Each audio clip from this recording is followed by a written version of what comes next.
Hello, fellow humans. Chris here again.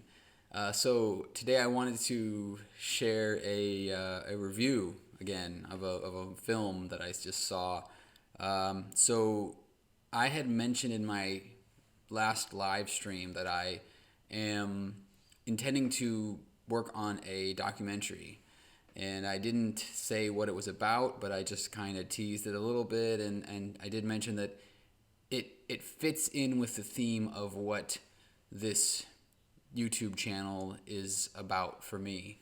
So I think that the people that watch these videos will have an interest in the topic of it. So I'll intend to kind of drop little hints throughout the next year to however long it takes me to do it on how that's going and what it sort of entails.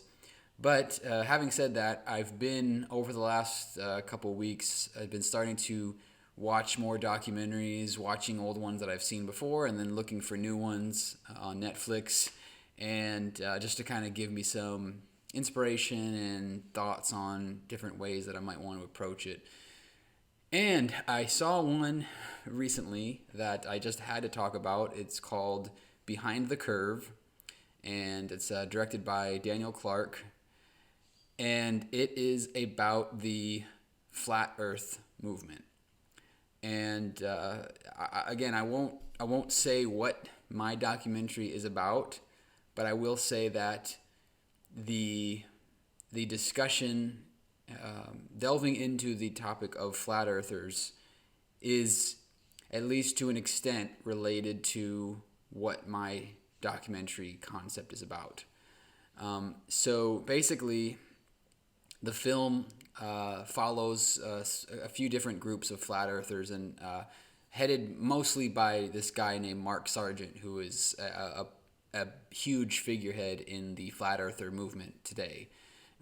And I will say, going into the documentary, I did not know if the film was coming from the point of view of the flat earthers themselves to pitch their case, or if it was coming from a third-party source who is just trying to document the situation. I really didn't know, so I didn't know what I was getting myself into. Obviously, spoilers ahead, of course. I'm going to talk a little bit about the documentary itself. But it opens with this sort of diatribe by Mark Sargent, and he's going into his whole spiel about flat Earth and how everything you've learned is wrong. So when you look at it from that way, it looks like, oh wow, this is like a pitch from flat earthers. They're going to try to convince me. But eventually, as you go through the film, you realize that's not what it's about. They have a lot of academic experts on there, professors, science writers, just different people in high level academic educated positions who are speaking in opposition to the flat earthers. So there's a balance there of both sides. Why the film was fascinating to me specifically, and why I wanted to talk about it on this channel, is because a big theme for me, I mean, again, I've said this before, it's on the picture of my channel. The book that I'm reading is called Confirmation Bias. Confirmation bias is a phenomenon that I've always been very interested in, and I think is kind of fascinating. And it's where you seek out information to prove what you already believe, as opposed to seeking out information to possibly disprove what you believe, or just to seek out the truth in general.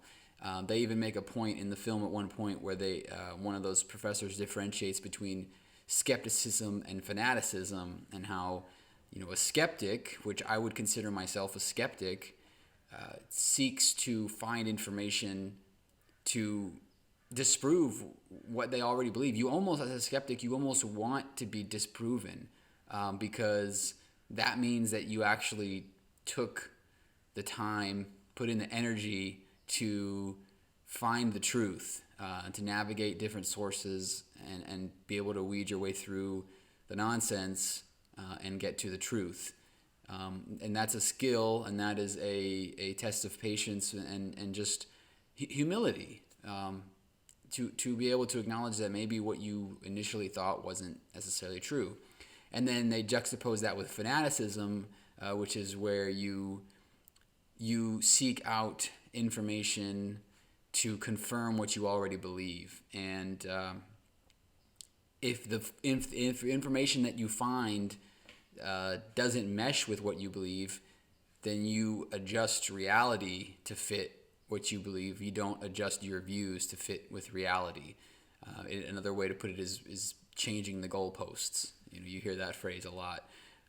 So anyway, they get into these experiments, and what was interesting was when they first started doing the experiments, what I imagined was that the experiments would, quote, prove their side, but that they would be creating these experiments under faulty parameters, where they either didn't do the math correctly or they didn't put enough space in between the distances they were testing or something like that.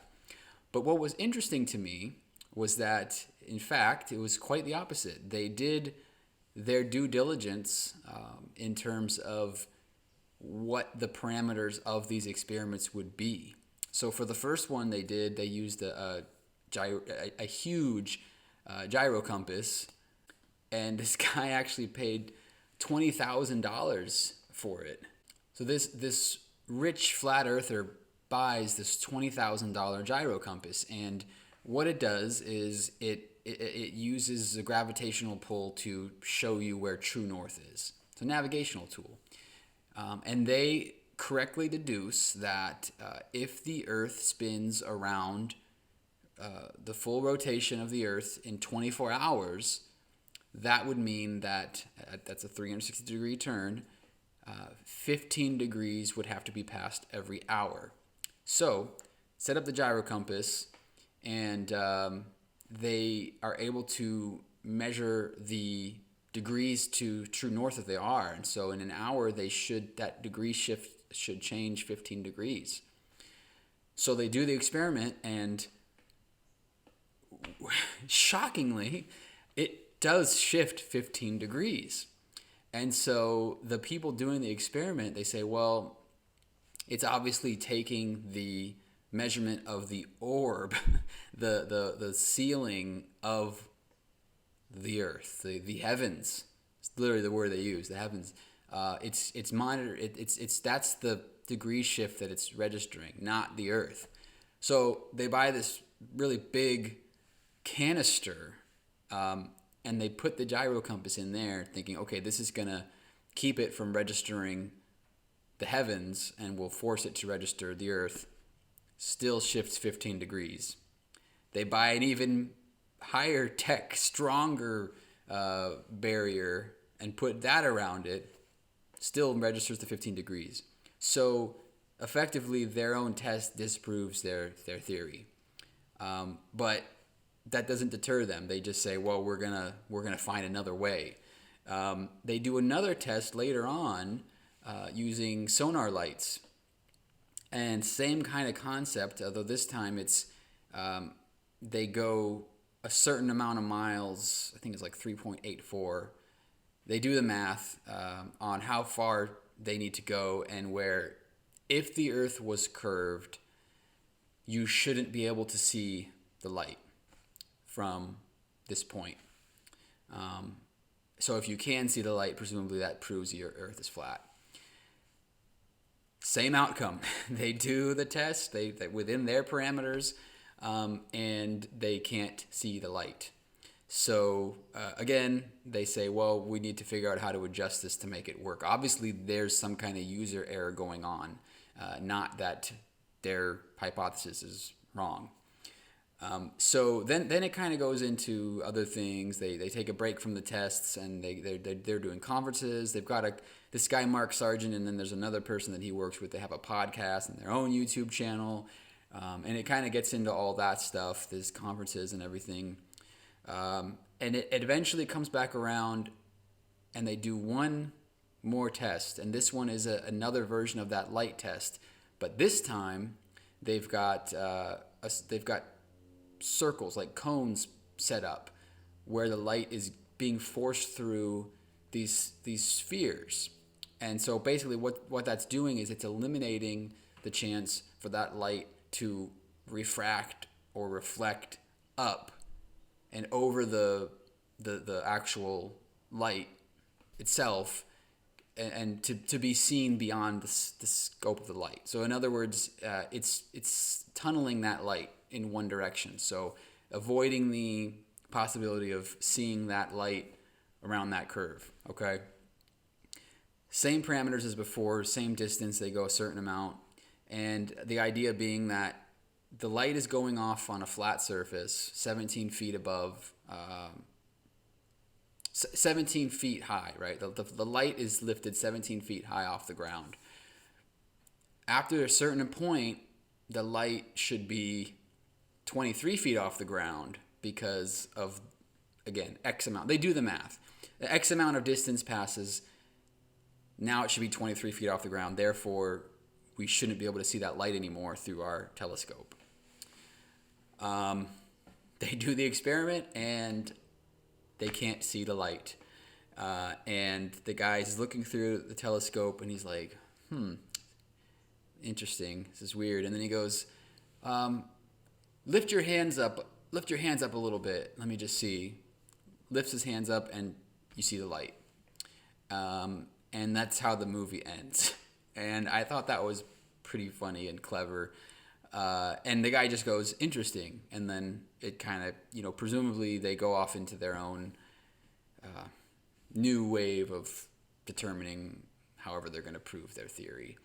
And after these series of experiments, one of the guys basically says, because we're unable to demonstrate one solid smoking gun, we are coming at this with a preponderance of evidence. We don't have one singular piece of smoking gun evidence, but we have a preponderance of evidence, which this preponderance of evidence is never actually delivered. But I just thought it was fascinating. I thought it was an interesting sort of deep dive look into just the idea of the unwillingness to waver in your beliefs in spite of strong evidence to the contrary, even when you're the one that makes the parameters. I had talked a couple weeks back about a Neil deGrasse Tyson masterclass where he was talking about talking to a fellow who believed that the moon landing was faked, and he asked the guy what evidence he would need in order for him to change his mind. And the guy was saying first-hand photos. Neil deGrasse Tyson points him to NASA websites that have those photos, and he rejects it. And he says that, well, NASA has a personal interest in that story, so it's doctored. And at that point, Neil deGrasse Tyson just walks away and says, I'm not talking with this person anymore. And I think that's the thing that I kind of come around to with all this is if you reach somebody who will deny truth after being proven with their own parameters, then that person is acting in bad faith, whether willingly or not. Whether it has to do with their intelligence or just their stubbornness or lack of humility, whatever it is, at that point, you really are wasting your time talking to them anymore. And I just think that, I guess it's just good to be able to recognize what that point is and be able to just save yourself the stress and the drama of dealing with it. I thought it was interesting how I don't know what the what they gain out of this whole flat Earth thing and what they think that society or humanity or whoever this vast conspiracy, because it's a huge damn conspiracy if it is one, to hide the story of a flat Earth, right? A lot of people would have to be in on it. I don't know what the gain is there. Like, what's to gain for those people to trick us all into thinking that it's a globe? That's kind of part of the problem, and that's part of like what healthy skepticism is about. Is sort of reading into the motive of something. Like, why would somebody do what they're doing? And does that fit with what we think is happening or what they're claiming is happening? And if it doesn't, then, again, Occam's razor kind of kicks in for me. One last thing I was going to say that I thought was interesting as well. I don't know that there's a direct correlation, but I did see a lot of the flat earthers tended to be anti-vaccine, tended to be anti-landing on the moon, tended to be very conspiracy theorist types, JFK conspiracy theory, all that kind of stuff. And specifically with things like the vaccine, a lot of these types of conspiracy theories or just sort of stubborn thinking,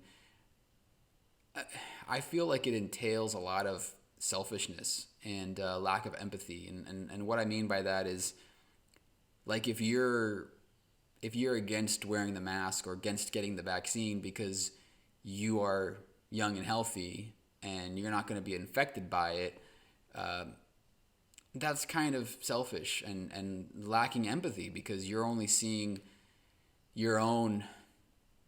how it affects you, but you're not like thinking about the greater community. And I thought it was an interesting parallel. It could just be a coincidence, but to me, I thought it was an interesting correlation with being flat Earth.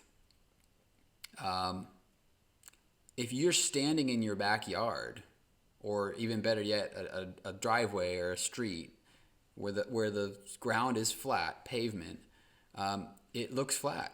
If you play on a basketball court and you run across the court, you're not running at a curve, you're going flat. But that's just right there. That's in your immediate vicinity. Being able to see that the world is round simply requires you to recognize that you aren't the center of the universe. You're not like super special. There's an entire planet around you, not to mention an entire solar system around that planet, an entire galaxy around that solar system, an entire universe around that galaxy. It requires you to recognize that there's something beyond your immediate scope of your world. And that seems to be something that flat earthers don't see, and that seems to be something that a lot of these right-wing, because that seems to be a common theme I'm seeing, conspiratorial thinking is a lack of ability to see beyond their own backyard. So it's just something that I just thought it was interesting, and if anybody's seen that documentary, I'd be curious kind of what your take on it was. If you haven't seen it, definitely check it out if you've got a couple hours to spare on a Friday night. It was definitely interesting. It doesn't cater to the flat earthers. That's what I liked about it. It didn't like try to act like they had something there. At the same time, it wasn't particularly disrespectful to them either. It actually, I felt that it shared a message of connectivity and not like thinking that you're better than them, but just understanding that they're out there and sort of trying to understand where they're coming from and why they think the way they do. So check it out if you have a chance. I thought it was interesting. Anyway, I will catch up with you all again soon. Have a great rest of your day. And remember, don't be afraid to question the consensus, but be smart about it.